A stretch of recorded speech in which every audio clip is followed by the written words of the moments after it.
Hello Copic friends, Michelle Houghton here. I am coming at you today with a brand new stamp set from Kraftin Kimmie. This is Caroline Cuties, and this is actually being released tomorrow. So you guys are getting a first-hand look at these little critters today, and I am masking them so that I can put them all together. So I picked the figures that are very front, so the little bunny to the right and the little squirrel to the left. I stamp them, and then I create a little post-it note that I cover them up with. Then my second stamp goes on the fox and the lamp.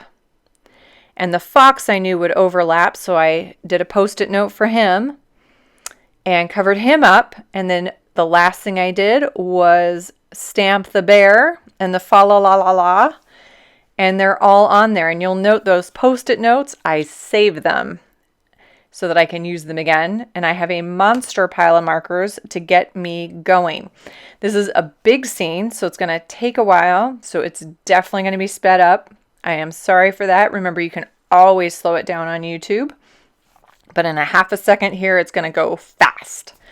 So the first thing we're going to do is we're actually going to kind of underpaint with two colors. I'm going to start with a Y00, and the animals kind of within that glow of that lamp are going to get underpainted or undercolored with a Y00. You can see it's kind of a halo, kind of circular. And then the rest of the animal is going to get colored with a C3, a cool gray 3. So as I'm doing this, and especially because I'm moving fast, I will make some mistakes along the way, and you guys are going to be firsthand seeing them. I'm going to add a little bit of that yellow onto the lamp post as well, and I added that yellow inside the lamp. The next thing I'm going to do is I'm actually going to lay down the background because I do want that glow to really happen. So I'm using a series of blues in the background, and I'm going from dark to light. That's going to help me hold on to that glow of that lamppost. So I started with a B39, and then I've got a B26 coming in. So these are dark colors out of those outer edges. And notice what I'm trying to do is kind of close in a circular formation. And I'm using that guide that I gave myself early on with that Y00. And now I've got a B16, so it is getting lighter. Carefully going into those details inside the lamp as best I can. One of the benefits of going dark to light is these colors are blending as I go.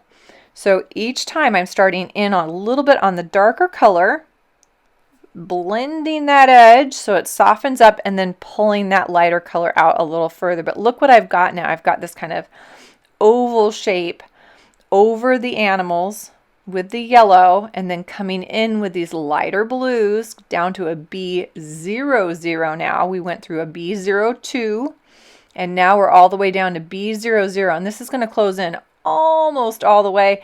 And I close in all the way, but then I come back in with a little bit of colorless blender in the area right around the lamp. It doesn't lighten it up enough, like a ton, and I really don't want it to be white. So I closed it down all the way to a B00. That was the lightest color. Then I've got E43 going in on this little bunny.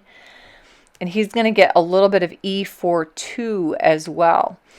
I'm not going to do a lot of blending on these guys. I want to show that texture of their fur. So I'm kind of using a dabbing, small circular texture on some of them.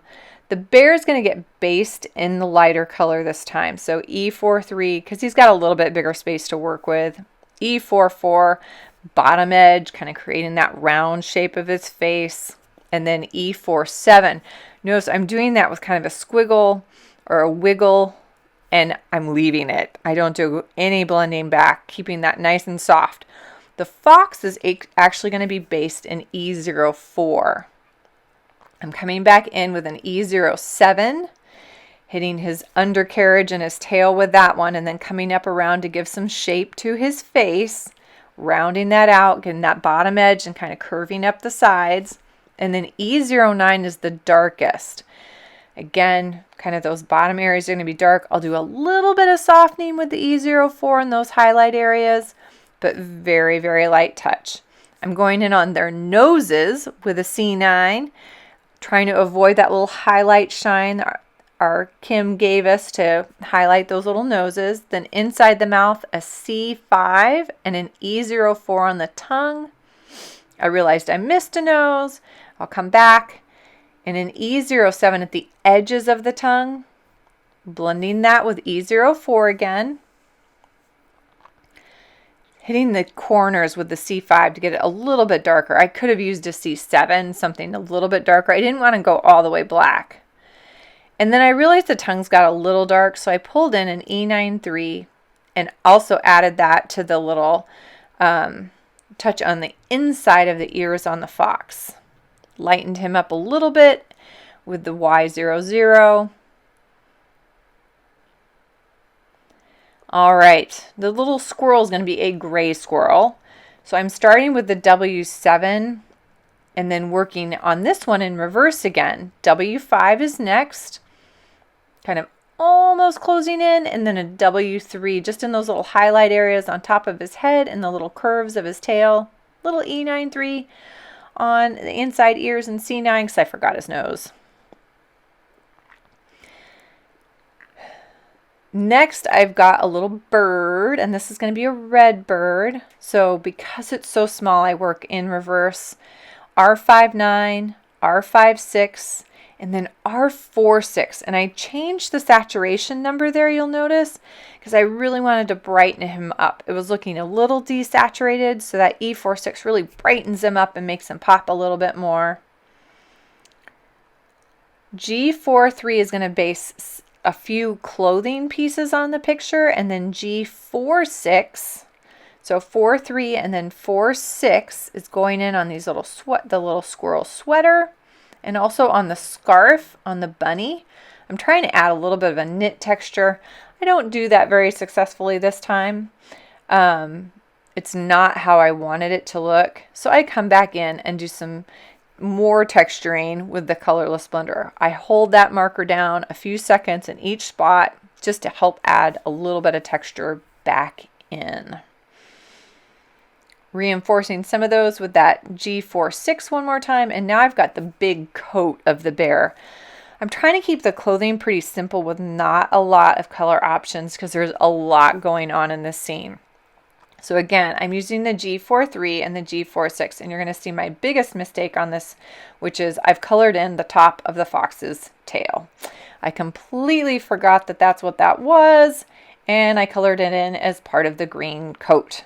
So I'm going to patiently, as I'm continuing to color on, try to take some of that color back off the fox's tail.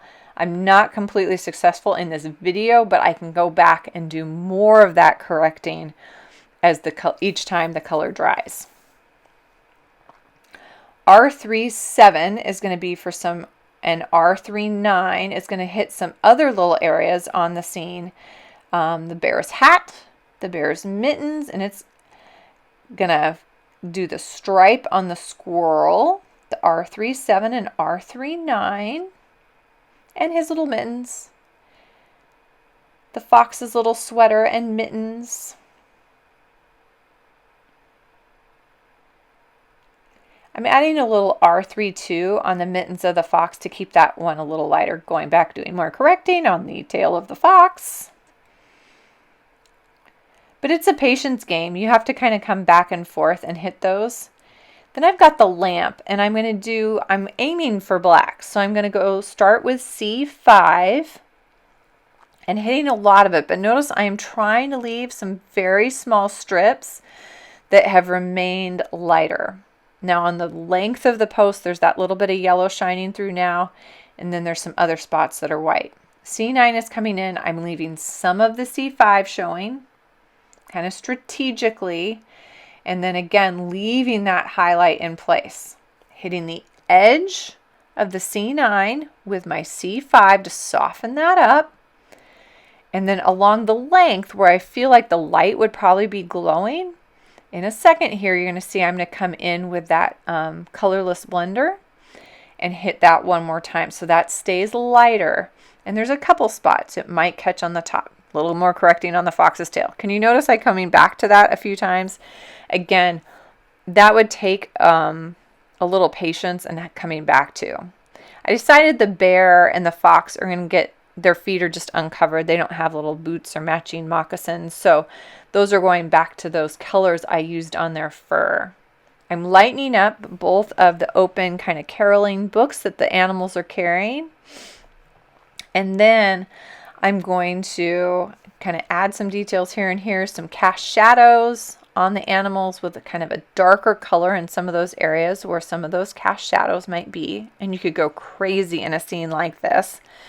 And then I decided, here's a little BG000, and that's inside that lamp, and a BV20, and I'm dotting that under the animals, and I'm going to create kind of a cast shadow for them as well. It's coming out to the front of them because that lamp looks like it's kind of behind them just a touch, and so it's coming out to the front of them and off to the right hand side because again, that light is throwing that shadow, that cast shadow, that direction, putting a few dots in the background to show that texture on the snow. And then I brush over, kind of scrub that whole area with my colorless blender. It's going to soften that BV20. It's also going to add a little bit of a blue tint to it. That color does that, which is awesome for snow. Adding a little more of the BV in on the cast shadow to darken it as it's down near the core near the animals. Forgot the bird's hat, so that's going green. And then in a second here, you're going to see I decide I want to add a little bit of detail to their caroling books. So I grab a pencil just because I want to sketch this in first to see if I even like it. And then I use a multi-liner, and this is a pretty fine one. It's a 0.1.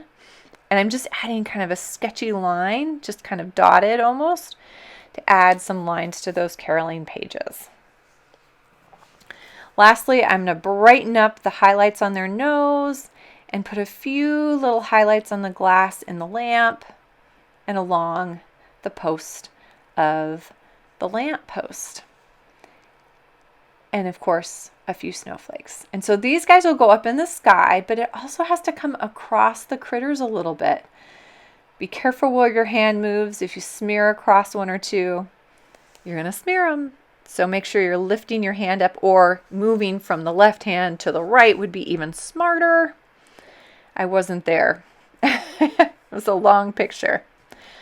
All right.